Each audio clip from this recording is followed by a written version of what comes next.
नमस्कार, मी संकेत Deshpande. Top news मराठीच्या सहज सोप्पं विश्लेषण या खास कार्यक्रमामध्ये आपलं स्वागत. बिहार के राजनीति में उलटफेर होगा, नीतीश फिर एनडीए के साथ अलायन्स करेगा, अशा चर्चा ज्या आहेत त्या पुन्हा एकदा सुरू झालेल्या आहेत. नितीश कुमार पुन्हा एकदा भारतीय जनता पक्ष अर्थात एनडीए सोबत जातील असं बोललं जातंय. नेमकं बिहारच्या राजकारणामध्ये काय सुरू आहे यावर आपण या सहज सोप्पं विश्लेषण या कार्यक्रमाच्या माध्यमातून चर्चा करणार आहोत. नेमकी बिहारची स्थिती काय आहे हे देखील आपण जाणून घेण्याचा प्रयत्न जो आहे तो करणार आहोत. बिहार विधानसभेमध्ये 243 जागा आहेत. 2020 मध्ये बिहारच्या विधानसभा निवडणुकीसाठी मतदान प्रक्रिया पार पडली होती.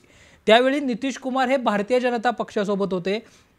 महाराष्ट्राचे तेव्हाचे विरोधी पक्ष नेते आणि आत्ताचे राज्याचे उपमुख्यमंत्री देवेंद्र फडणवीस हे बिहारचे भारतीय जनता पक्षाचे प्रभारी होते. त्यांच्या नेतृत्वामध्ये नितीश कुमारांच्या जेडीयूला संयुक्त जनता दलाला 75 जागा मिळाल्या, भारतीय जनता पक्षाला 74 जागा मिळाल्या. त्यावेळी भारतीय जनता पक्ष आणि नितीश कुमार यांचं संयुक्त सरकार जे आहे ते सत्तेमध्ये आलं. मात्र त्यानंतर काहीच दिवसांमध्ये म्हणजे महाराष्ट्रामध्ये ज्यावेळी एकनाथ शिंदेंच्या सरकारमध्ये 9 ऑगस्ट 2023ला एकनाथ शिंदेंच्या मंत्रिमंडळाचा जेव्हा विस्तार होत होता त्यावेळी बिहारमध्ये नितीश कुमार हे तेजस्वी यादव यांच्यासोबत जात त्यांनी महागठबंधन सरकार जे आहे ते स्थापन केलं होतं आणि नितीश मुख्यमंत्री आणि तेजस्वी यादव हे उपमुख्यमंत्री झाले. आणि बिहारच्या राजकारणामध्ये जर आपण पाहिलं तर केवळ बिहारच नव्हे तर देशाच्या राजकारणामध्ये पलटूराम अशी नितीश कुमार यांची ओळख आहे.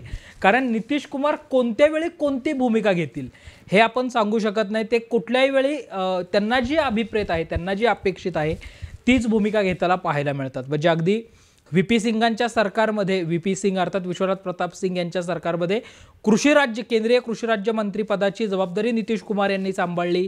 त्यानंतर केंद्रीय रेल्वे मंत्रिपदाचा पदभार नितीश कुमार यांच्याकडे होता. त्यानंतर सलग 8 वेळा म्हणजे मध्ये फक्त एक वेळ जीवनराम मांझी यांचा अपवाद वगळला तर सलग 8 वेळा नितीश कुमार हे बिहारचे मुख्यमंत्री राहिलेले आहेत. बिहारची जनता जी आहे ती नितीश कुमार यांना वारंवार साथ देताना आपल्याला पाहायला मिळते. आणि नितीश कुमारांबद्दल जर बोलायचं झालं म्हणजे अगदी 2020च्या निवडणुकीमध्ये सुद्धा नितेश सबके हे अशा आशयाचे फलक लागले होते किंवा क्यू करे विचार ठीक तो हे नितीश कुमार अशा आशयाचे फलक देखील बिहारमध्ये लागल्याचं पाहायला मिळालं होतं. अगदी श्रीकृष्ण सिंह यांच्यापासून बिहारला श्रीकृष्ण सिंह हे पहिले मुख्यमंत्री होते. त्यांच्यानंतर आत्तापर्यंत 19 वेळा बिहारला मुख्यमंत्री मिळाले आहेत आणि या 19 मधले सर्वाधिक काळ अर्थात 8 वेळा नितीश कुमार हे बिहारचे मुख्यमंत्री आहेत. नितीश कुमार वारंवार आपल्या जेडीयूच्या माध्यमातून त्या ठिकाणी आपलं एक हाती वर्चस्व जे आहे ते दाखवताना पाहायला मिळतात. एकंदरीत जर आपण पाहिलं तर 243 जागा आहेत बिहारच्या विधानसभेमध्ये. आणि आत्ता जर आपण पाहिलं जर नितीश कुमार भाजपासोबत गेले तर अर्थातच भाजपा मुख्यमंत्री पदावर दावा करू शकतो असं बोललं जात आहे. मग नितीश कुमार यांचं काय तर नितीश कुमार यांना केंद्रीय मंत्री पदाची वर्णी देखील त्यांची लागू शकते. केंद्रीय मंत्री नितीश कुमार होऊ शकतात अशा चर्चा आता राजकीय वर्तुळामध्ये सुरू झाल्यात. मग नितीश कुमार बिहारचे मुख्यमंत्री केंद्रीय मंत्री झाले तर बिहारचे मुख्यमंत्री कोण होणार तर जे सम्राट चौधरी आहेत बिहार भाजपचे प्रदेशाध्यक्ष त्यांच्या गळ्यामध्ये मुख्यमंत्री पदाची माळ पडू शकते असं बोललं जात आहे. सोबतच ज्यांनी नितीश कुमार यांच्या सरकारमध्ये 2020 पर्यंत उपमुख्यमंत्री म्हणून पदभार पाहिलेला आहे ते आत्ताचे राज्यसभेचे खासदार सुशील कुमार मोदी यांची सुद्धा केंद्रीय मुख्यमंत्रीपदी वर्णी लागू शकते अशा चर्चा आता सुरू झालेल्या आहेत. आणि यानंतर भाजपाचं जे धक्कातंत्र आहे, भाजपा जो वारंवार धक्कातंत्राचा अवलंब करताना आपल्याला पाहायला मिळतो तसा जर धक्कातंत्राचा वापर झाला तर केंद्रीय गृहराज्यमंत्री नित्यानंद राय यांच्या गळ्यामध्ये बिहारच्या मुख्यमंत्री पदाची माळ जी आहे ती पडू शकते.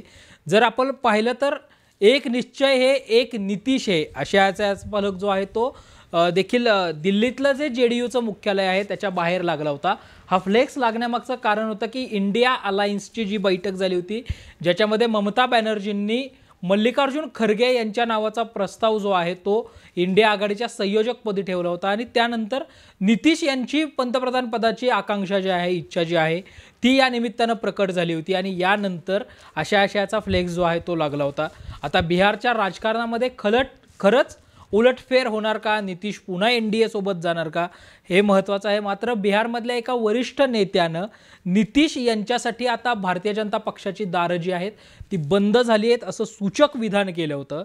या विधानानंतर आता जर खरंच उलटफेर झाला तर नितीश केंद्रीय मंत्री होणार का आणि खरंच भाजपा मुख्यमंत्री पदावर दावा करणार का, या सुद्धा सगळ्या चर्चा ज्या आहेत त्या रंगलेल्या आहेत। म्हणजे जर नितीश NDA सोबत गेले, भारतीय जनता पक्षासोबत गेले, तर राष्ट्रीय राजकारणात महत्त्वाकांक्षा बाळगू पाहणाऱ्या किंवा राष्ट्रीय राजकारणामध्ये पंतप्रधान नरेंद्र मोदी आणि पर्यायाने भारतीय जनता पक्षाचा पराभव करण्याची महत्त्वाकांक्षा बाळगणाऱ्या इंडिया आघाडीसाठी सलग तिसरा धक्का बसू शकतो। कारण की एकतर ममता बॅनर्जी यांनी पश्चिम बंगालमध्ये स्वबळावर लढण्याचं ठरवलेलं आहे, पंजाबमध्ये आम आदमी पक्षाने स्वबळावर लढण्याचं ठरवलं आहे, आणि जर नितीश भाजपासोबत गेले तर तिसरा धक्का इंडिया आघाडीला बसू शकतो। मात्र संजय राऊत असतील किंवा नाना पटोले असतील हे स्पष्टपणे सांगतायत की आमचे जे राष्ट्रीय नेते आहेत ते नितीश यांच्या संपर्कामध्ये आहेत, नितीश इंडिया आघाडी सोडून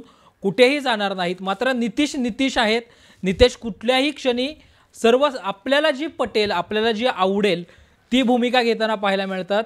त्यामुळेच आपण मगाशी जसं बोलताना म्हटलं किंवा सुरुवातीला बोलताना जसं म्हटलं तर देशाच्या राजकारणामध्ये पलटूराम अशी नितीश यांची ओळख जी आहे ती बनल्याचं पाहायला मिळतंय। त्यामुळे आता पुन्हा जर नितीश भाजपासोबत गेले तर नितीश यांना काय मिळणार, भाजपा बिहारमध्ये आपलं वर्चस्व प्रस्थापित पुन्हा करणार का, हे सुद्धा पाहणं महत्त्वाचं असणार आहे। या सगळ्याबाबतचे अपडेट्स जे आहेत ते आम्ही वेळोवेळी तुमच्यापर्यंत घेऊन येणार आहोत। त्यासाठी पाहत रहा टॉप न्यूज मराठी, आपला महाराष्ट्र आपली बातमी।